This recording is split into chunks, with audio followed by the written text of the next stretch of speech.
وَلِلَّهِ الْأَسْمَاءُ الْحُسْنَى فَادْعُوهُ بِهَا۔ السلام علیکم ورحمۃ اللہ وبرکاتہ، نحمدہ ونصلی علی رسولہ الکریم، اما بعد فاعوذ باللہ من الشیطان الرجیم، بسم اللہ الرحمن الرحیم، رب اشرح لی صدری ویسر لی امری واحلل عقدۃ من لسانی یفقہوا قولی۔ آج ہم اللہ سبحانہ وتعالیٰ کے نام الغفور پر بات کریں گے۔ الغفور کا معنی ہے بے حد بخشش فرمانے والا، بہت زیادہ معاف کرنے والا۔ اللہ سبحانہ و تعالیٰ اتنا مہربان ہے کہ وہ نہ صرف یہ کہ اپنے بندوں کو معاف کر دیتا ہے، ان کو سزا نہیں دیتا، بلکہ ان کے عیبوں کو، ان کی خطاؤں کو، ان کے گناہوں کو ڈھانپ بھی دیتا ہے۔ اللہ سبحانہ و تعالیٰ اپنے بندے سے محبت کرتا ہے اور اس کو بخشتا ہے۔ اللہ تعالیٰ اس بات کو پسند فرماتا ہے کہ بندے اس سے بخشش مانگیں۔ گناہوں سے معافی مانگنا انسان کے اپنے ہی حق میں سراسر بہتر ہے۔ اللہ تعالیٰ نے چونکہ انسان کو اچھا یا برا کرنے کی آزادی دی ہے، خواہ وہ شکر گزار بنے یا ناشکرہ بنے، تو انسان اپنی اس آزادی سے بعض اوقات ناجائز فائدہ اٹھاتا ہے اور شکر گزار بننے کے بجائے اللہ تعالیٰ کی ناقدری کرتا ہے، نعمتوں کی ناقدری کرتا ہے۔ لیکن جب بھی بندے کو احساس ہو جائے اور وہ واپس پلٹے تو توبہ کا دروازہ کھلا ہے۔ حدیث میں آتا ہے کہ توبہ کا دروازہ اس وقت تک کھلا ہے جب تک کہ انسان کی جان نکلنے کا وقت نہ آ جائے یا سورج مغرب سے طلوع نہ ہو جائے۔ استغفار کی دو قسمیں ہیں، ایک عام استغفار ہے اور ایک خاص استغفار ہے۔ عام استغفار تو عام طور پر انسان کو کرتے رہنا چاہیے، کیونکہ انسان کو نہیں معلوم کہ اس منہ سے نکلا ہوا کون سا لفظ یا اس کا کون سا ایکشن یا کسی انسان کے ساتھ کیا ہوا کون سا معاملہ اس انسان کے لیے باعث تکلیف ہو اور اللہ سبحانہ و تعالیٰ کی پسند کے مطابق نہ ہو۔ تو اس لیے عام معافی مانگتے رہنا، اٹھتے بیٹھتے استغفار کرتے رہنا، اپنے گناہوں کو یاد کرتے رہنا، یہ بندہ مومن کا طریقہ ہوتا ہے۔ عام استغفار چھوٹے گناہوں پر ہوتا ہے، ان خیالات پر بھی جو دلوں میں آتے ہیں، ان وسوسوں پر یا انسان کے ارادوں پر یا اپنے دل ہی میں جو انسان بعض دفعہ دل میں انسان جو بری بات سوچتا ہے اس پر بھی۔ سورہ یوسف آیت نمبر 53 میں آتا ہے کہ وَمَا أُبَرِّئُ نَفْسِي إِنَّ النَّفْسَ لَأَمَّارَةٌ بِالسُّوءِ۔ ترجمہ: میں اپنے آپ کو بڑی ذمہ دار قرار نہیں دیتا، کیونکہ نفس تو انسان کو برائی پر اکساتا ہے۔ پھر اسی طرح دوسری قسم کے گناہ وہ ہوتے ہیں جو انسان کے ہاتھ پاؤں کرتے ہیں، جو انسان کے اعضاء سے سرزد ہوتے ہیں، ان پر انسان کو خاص استغفار کرنی چاہیے، کیونکہ جب انسان کسی کام کا ارادہ کرتا ہے اور پھر اس میں ایکشن لے آتا ہے تو پھر واقعی گنہگار ہو جاتا ہے۔ سورۃ الاعراف میں اللہ تعالیٰ فرماتا ہے، اور جن لوگوں نے برے اعمال کیے پھر ان کے بعد توبہ کر لی اور ایمان لے آئے، بے شک تیرا رب اس کے بعد ضرور بے حد بخشنے والا، نہایت رحم فرمانے والا ہے۔ انسان سے برائیاں تو سرزد ہوں گی، لیکن جب لوگوں نے اللہ تعالیٰ کی طرف رجوع کر لیا، اپنی غلطی کو تسلیم کر لیا اور پھر دوبارہ اپنی اصلاح کر لی، تو اللہ تعالیٰ ایسے لوگوں کو ضرور معاف فرما دے گا۔ انسان کو یہ نہیں سمجھنا چاہیے کہ کوئی فرق نہیں پڑتا، گناہ کرتے بھی چلے جائیں تو کچھ نہیں ہوتا، یا گناہ کرنا یا نہ کرنا برابر ہے، ہرگز نہیں۔ گناہ کرنا اللہ سبحانہ و تعالیٰ کی شان میں گستاخی ہے اور بہت بڑا جرم ہے۔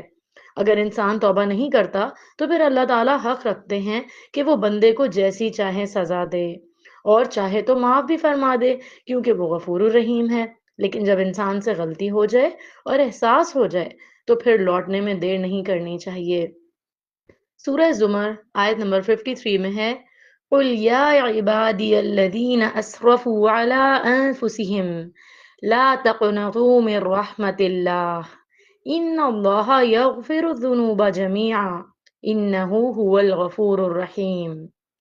ترجمہ: اے میرے وہ بندوں جنہوں نے اپنی جانوں پر زیادتی کی، اللہ کی رحمت سے مایوس نہ ہونا، بے شک اللہ سب گناہ بخش دیتا ہے، بے شک وہی بخشنے والا مہربان ہے۔ وہ پہاڑوں جتنے گناہ بھی بخش دیتا ہے، یعنی اللہ سبحانہ و تعالیٰ اپنی رحمت کی طرف دیکھتا ہے، بندے کی گناہ کی طرف نہیں، اور اس کی رحمت ہر چیز پر چھائی ہوئی ہے۔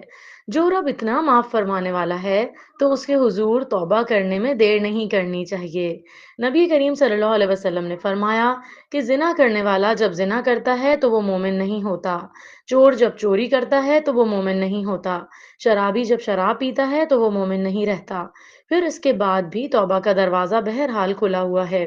یعنی ان کبیرہ گناہوں کے ارتکاب کے بعد بھی اگر کوئی شخص شرمندہ ہوتا ہے اور گناہ چھوڑ دیتا ہے اور اپنے گناہ کو دھو لینا چاہتا ہے اور وہ اللہ سبحانہ و تعالیٰ کی طرف رجوع کرتا ہے تو اللہ تعالیٰ ان بڑے گناہوں پر بھی اس کو معاف فرما دیتا ہے، حتیٰ کہ شرک جیسا گناہ وہ بھی معاف ہو سکتا ہے۔ اگر ایک شخص اگر انجانے میں یا ناسمجھی میں شرک کرتا رہا ہے پھر اس کو احساس ہو جاتا ہے تو اللہ تعالیٰ اسے معاف کر دیتا ہے، یعنی وہ معافی مانگتا ہے اللہ تعالیٰ سے اس گناہ کی اور وہ عمل جو ہے وہ گناہ جو ہے وہ چھوڑ دیتا ہے تو اللہ تعالیٰ بھی اسے معاف کر دیتا ہے۔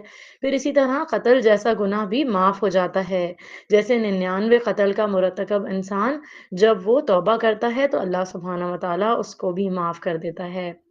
اسی طرح یہ بڑے بڑے گناہ ہیں جن پر انسان غلطی کرنے کے بعد بعض اوقات بہت پشیماں بھی ہوتے ہیں لیکن توبہ نہیں کرتے، یا بعض اوقات پشیماں نہیں بھی ہوتے اور اڑ جاتے ہیں اس پر، جو کہ ان کے اپنے ہی لیے نقصان دہ ہوتا ہے۔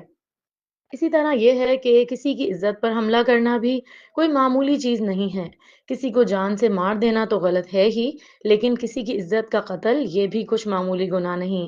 پھر اسی طرح بڑے گناہوں میں سے ایک گناہ چوری کرنا بھی ہے۔ اگر کوئی شخص چوری کرنے کے بعد نادم ہوتا ہے، شرمندہ ہوتا ہے اور اصلاح کرنا چاہتا ہے تو اللہ تعالیٰ نے اس کے لیے بھی دروازہ استغفار کھول دیا ہے کہ وہ اس سے داخل ہو جائیں، اللہ کی رحمت میں آ جائیں اور اپنے گناہ کی معافی مانگ لیں۔ اسی طرح بڑے گناہوں میں سے ایک گناہ جنگ سے فرار ہے، لیکن جو شخص اس بڑے گناہ کا مرتکب ہو چکا ہے وہ اس کے لیے بھی توبہ کا دروازہ جو ہے وہ کھلا ہے۔ حدیث میں آتا ہے کہ جو شخص استغفر اللہ الذی لا الہ الا هو الحی القیوم واتوب الیہ یہ دعا پڑھتا ہے تو اس کے گناہ بخش دیے جاتے ہیں۔ اسی طرح اگر کوئی شخص کسی پر ظلم کرتا ہے یا بے حیائی کا کوئی کام کرتا ہے تو اس کے لیے بھی توبہ کا دروازہ کھلا ہے۔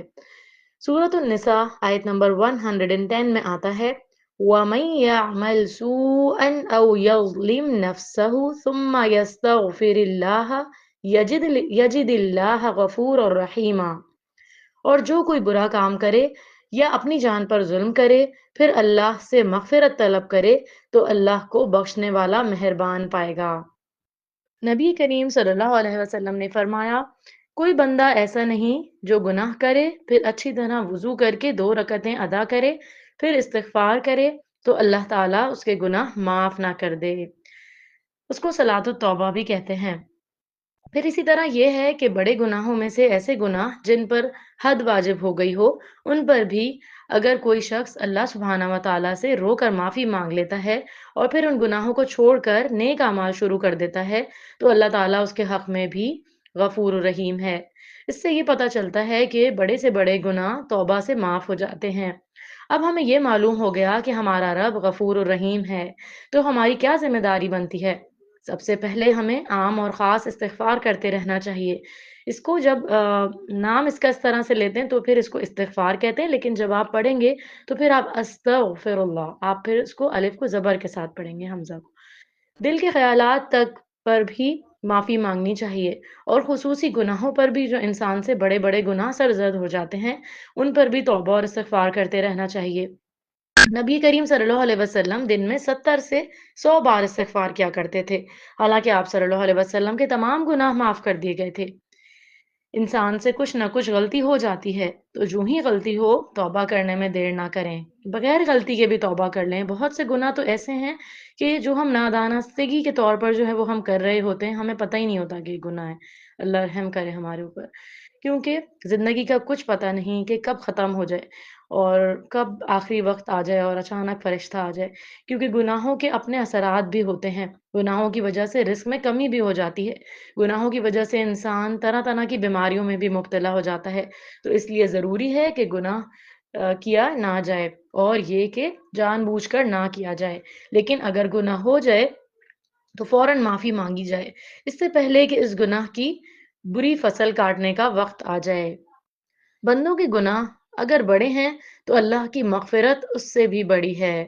رسول اللہ صلی اللہ علیہ وسلم نے فرمایا، 5 نمازیں اور ایک جمعہ سے دوسرے جمعے تک اور ایک رمضان سے دوسرے رمضان تک اپنے درمیان سرزد ہونے والے گناہوں کے لیے کفارہ بن جاتے ہیں، جب تک کہ کبیرہ گناہ کا ارتکاب نہ کرے۔